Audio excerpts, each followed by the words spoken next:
प्रिय शिक्षार्थियों, जैसा कि आप सब जानते हैं कि हम पाठ 2 का अभ्यास कार्य जो कि पुस्तकांतर्गत है, उसे कर रहे हैं। अभी हमने कत्वा प्रत्यय पढ़ा और अब उसके बाद हम ल्यप प्रत्यय का अध्ययन करने जा रहे हैं और आशा करते हैं कि आप प्रदत्त अभ्यास को कर चुके होंगे। अब यहाँ पर आगे देखते हैं, अभ्यास में अगला जो हमारे पास कार्य है, उसकी चर्चा करते हैं। यहाँ पर लिखा हुआ हमारे पास यदा धातुः उपसर्गेण युक्तः भवति तदा कत्वा प्रत्ययस्य प्रयोगः भवति। यत्किंचिदपि लिखितं वर्तते अत्र। यदा अर्थात जब धातु, जो धातु है वह उपसर्गेण युक्तः, उपसर्ग से युक्त हो, यानी कि धातु से पहले यदि उपसर्ग लगा हो तो क्या होता है? लिखा है कत्वा प्रत्ययस्य स्थाने, कत्वा प्रत्यय के स्थान पर ल्यप प्रत्यय भवति, ल्यप प्रत्यय होता है। यथा जिस प्रकार। अब किस प्रकार देखते हैं। यहाँ लिखा है सबसे पहले उदाहरण के लिए, पठ धातु से जब कत्वा प्रत्यय होता है तो रूप बनता है पठित्वा। तो उसी पठ धातु के साथ जब उपसर्ग जोड़ दिया हमने, सम उपसर्ग जोड़ दिया और पठ धातु तो बन गया संपठ्य, जिसका अर्थ होता है भली भांति पढ़कर, और पठित्वा का अर्थ हो गया पढ़कर। तो हमने उपसर्गों में पढ़ा हुआ है कि उपसर्ग वे शब्द या शब्दांश जो धातु या शब्द से पहले जुड़ते हैं और एक नया शब्द बनाते हैं अथवा शब्द के अर्थ में परिवर्तन ला देते हैं, कई बार विशेष अर्थ की प्रतीति करवाते हैं, उन्हें हम उपसर्ग कहते हैं। तो इसलिए यह हमारे पास ध्यातव्य बिंदु है जो ऊपर लिखा हुआ यदा धातु उपसर्गेण युक्ता भवति, अर्थात जब धातु के साथ उपसर्ग लगा हो और वहाँ कत्वा प्रत्यय की आवश्यकता पड़े तो वहाँ कत्वा प्रत्यय नहीं लगता, ल्यप प्रत्यय लगता है। बाकी अर्थ उनका एक जैसा ही रहता है, एक जैसा नहीं, क्षम्यतामिति बदल भी जाता है कई बार। जैसे पठित्वा पढ़ करके, संपठ्य भली भांति पढ़ करके, मतलब करके अर्थ में ही प्रयुक्त होगा परंतु थोड़ा सा बदलाव आएगा। जो करके है वह नहीं बदलेगा, वो वैसे ही रहेगा। जैसे गत्वा जाकर, अवगम्य समझकर, कर वैसे ही लग रहा है पीछे, तो इसमें बदलाव नहीं आएगा पर अर्थ बदलेगा। गत्वा का अर्थ हो गया हमारे पास जाकर, और अगर अब उपसर्ग लग गया गम धातु से पहले तब बन गया अवगम्य, उसका अर्थ जाकर नहीं होगा, उसका अर्थ हो गया समझकर, अर्थात अच्छी प्रकार से समझ करके, सोच समझकर। अब आगे इसमें यहाँ दिया हुआ भ्रम धातु से कत्वा प्रत्यय, रूप बना भ्रमित्वा, यहाँ लिखा है भ्रमित्वा। तो अगर उपसर्ग आ गया पहले तो परिभ्रमित्वा नहीं बनेगा, परिभ्रम्य बनेगा।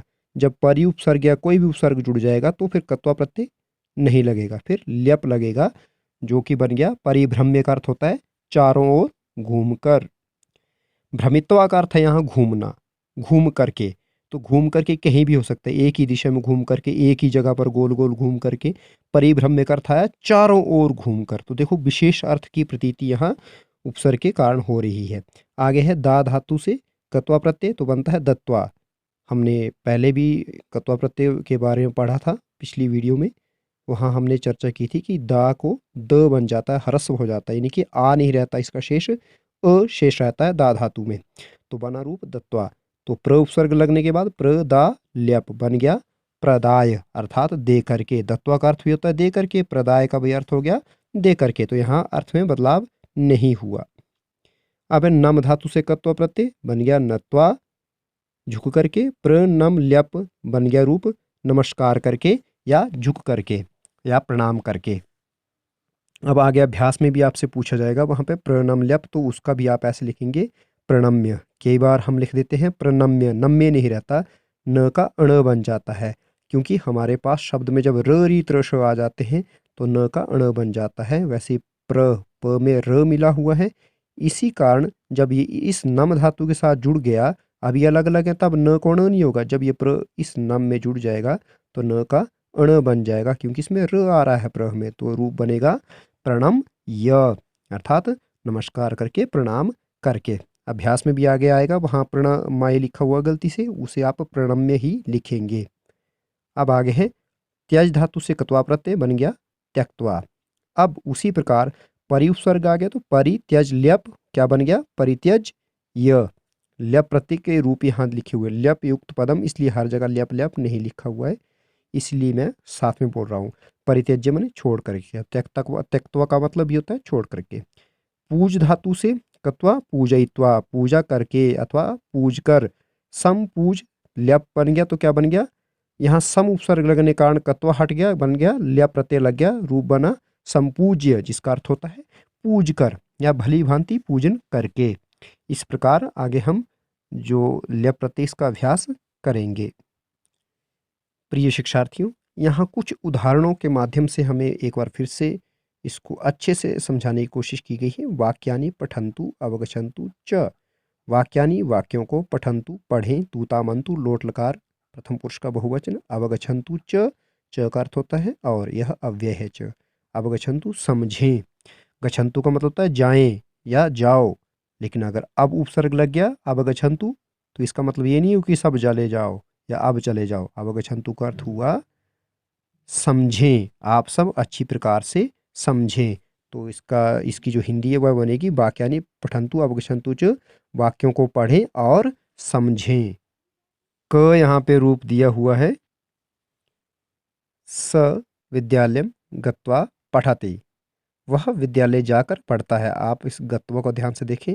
अब क्या है यहाँ पे लिखा हुआ, स विद्यालयम आगत्य अपि पठति, वह विद्यालय आकर भी पढ़ता है। वह विद्यालय जाकर पढ़ता है, आगत्य हो गया, वह विद्यालय आकर भी पढ़ता है। विद्यालयम आगत्य या विद्यालयात आगत्य भी हो सकता था यहाँ पे, कि विद्यालय से आने के बाद भी पढ़ता है, परंतु वाक्य के अकॉर्डिंग अगर हम हिंदी करें तो वह यहाँ पर रूप बन गया, वाक्य का अर्थ बन गया वह विद्यालय आकर भी पढ़ता है।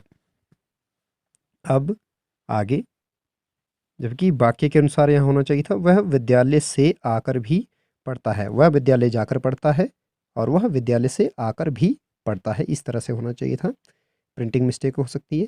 ख, अब आगे देखेंगे, यहाँ पे लिखा है हमारे पास स माता पितरौ नत्वा कार्यम प्रारभते, अर्थात वह माता पिता को नमस्ते करके, प्रणाम करके फिर कार्य की शुरुआत करता है।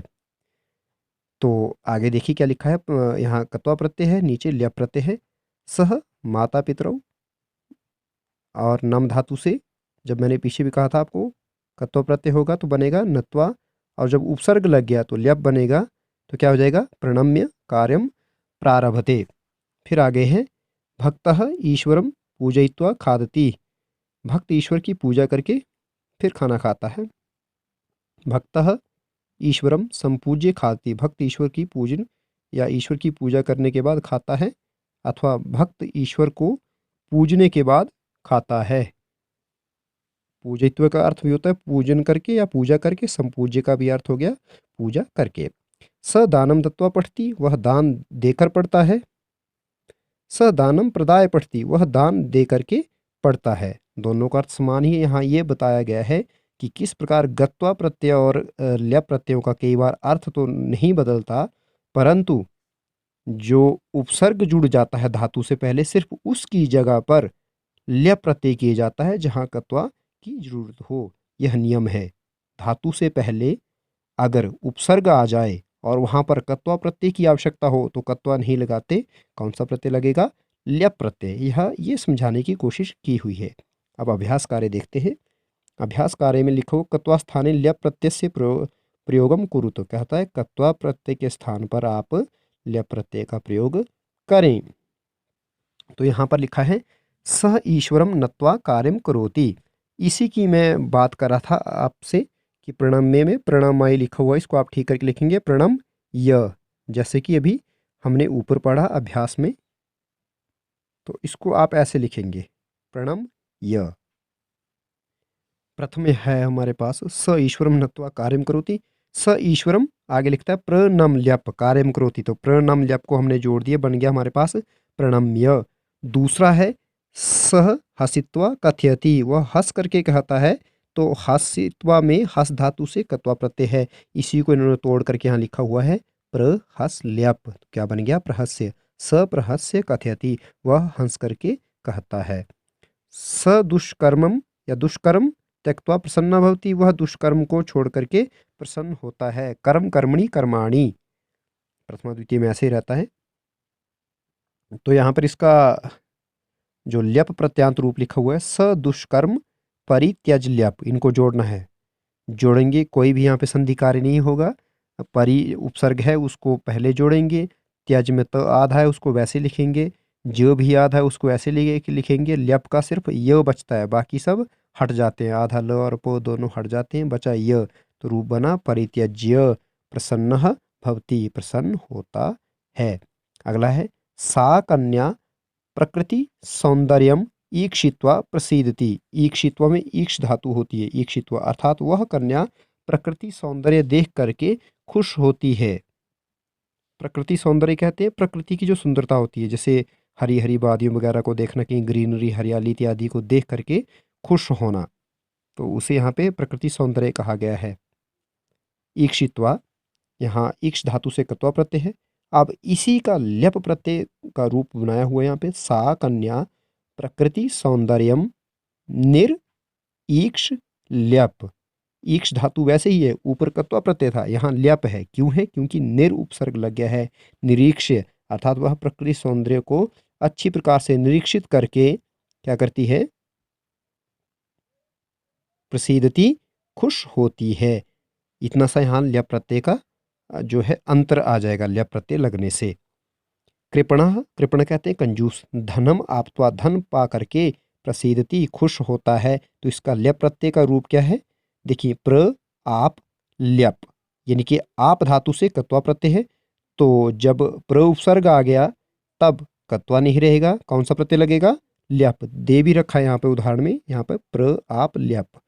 तो कृपण कंजूस, धनम धन को प्र आप ल्यप जोड़ के बनेगा प्राप्य, क्या करता है? प्रसीदति, खुश होता है।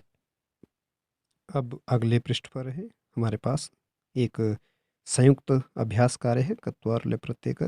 आइए इसे करते हैं। लिखा है अक्षय, अर्थात अक्षय नाम का कोई व्यक्ति, कथम किस प्रकार या कैसे, जीवनम जीवन को, यापयति बिताता है, या कैसे अक्षय कैसे जीवन जीता है, अस्य इसकी, दिनचर्याम दिनचर्या, इसकी जो दिनचर्या है उसको, दिनचर्याम द्वितीय का एक क्वेश्चन है यहाँ पर, निर्देशानुसारम निर्देश के अनुसार जैसा बताया गया है वैसे ही, कत्वा तथा, आगे लिखता है ल्यप प्रत्यय युक्त पदे, ल्यप प्रत्यय से युक्त पदों के द्वारा अर्थात शब्दों के द्वारा, तृतीय का बहुवचन है ये, युक्त पदे, ल्यप प्रत्यय लगे हुए शब्दों से क्या करें आप? लिखित लिखें। अर्थात जहाँ कत्वा लगना है वहाँ कत्वा लगाएं, और जहाँ ल्यप प्रत्यय का प्रयोग होगा वहाँ आप ल्यप प्रत्यय लगाएं। अब देखिए, लिखता है अक्षय प्रातः, अक्षय सुबह, और आगे क्या दिया है उन्होंने? उत्स्था ल्यप, उत्स्था ल्यप, स्था धातु, उत उपसर्ग और ल्यप प्रत्यय। अब जो हमारे पास उत्स्थाय है यह रूप नहीं बनेगा, इसका रूप बनेगा उत्थाय, उत्थाय। ठीक है, यहाँ पर उत उपसर्ग है और स्था धातु और ल्यप प्रत्यय।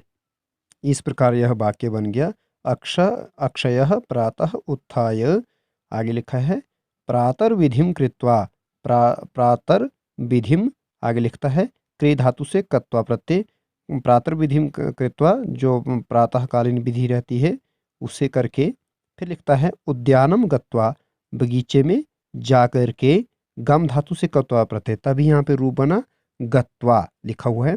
व्यायामम, क्या करता है? व्यायामम करोति, व्यायाम करता है, व्यायामम, आगे लिखता है हमारे पास क्रे धन कत्वा, इसका भी रूप क्या बनेगा? कृत्वा, क्योंकि स्वरांत धातु है, कत्वा प्रत्यय का त्वा जुड़ जाएगा साथ में सीधे, कोई और संधिकारी नहीं होगा, बन जाएगा कृत्वा। प्रातराशम, सम आप ल्यप लिखा हुआ गया, प्रातराशम, प्रातराश करके अर्थात नाश्ता करके, सम आप ल्यप, तभी ऊपर रूप बनाया इन्होंने समाप्य, समप्राप्य लिखा हुआ गलत है, सम आप ल्यप का रूप बनता है समाप्य। सम का जो म है वो आधा है, उसमें आ मिल जाएगा, क्या बन गया? समा, प आधा है वैसा ही रहेगा।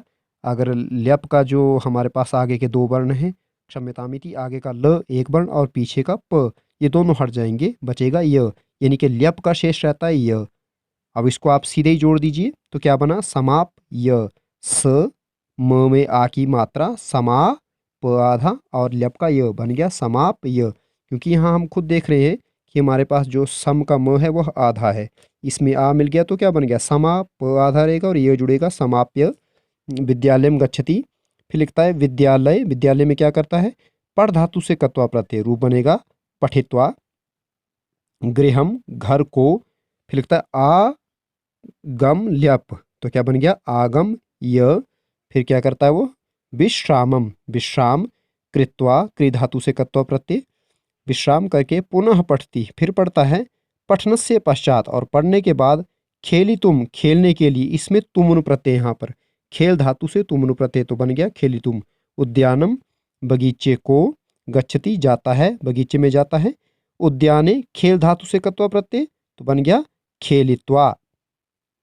गृहम, घर, आगम्य, आ करके, आगम्यप तभी बना आगम्य।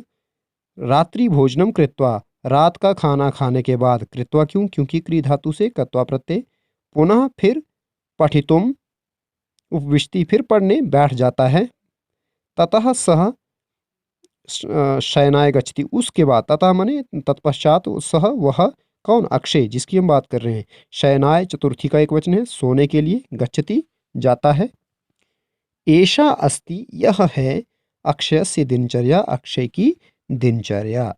इसे भी आप अपनी अपनी जो बुक्स हैं आपके पास, पुस्तिकाएं, उस पर नोट करते चलें।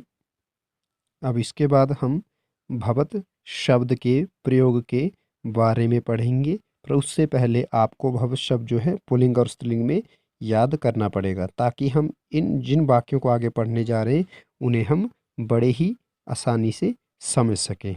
इति ओम शम।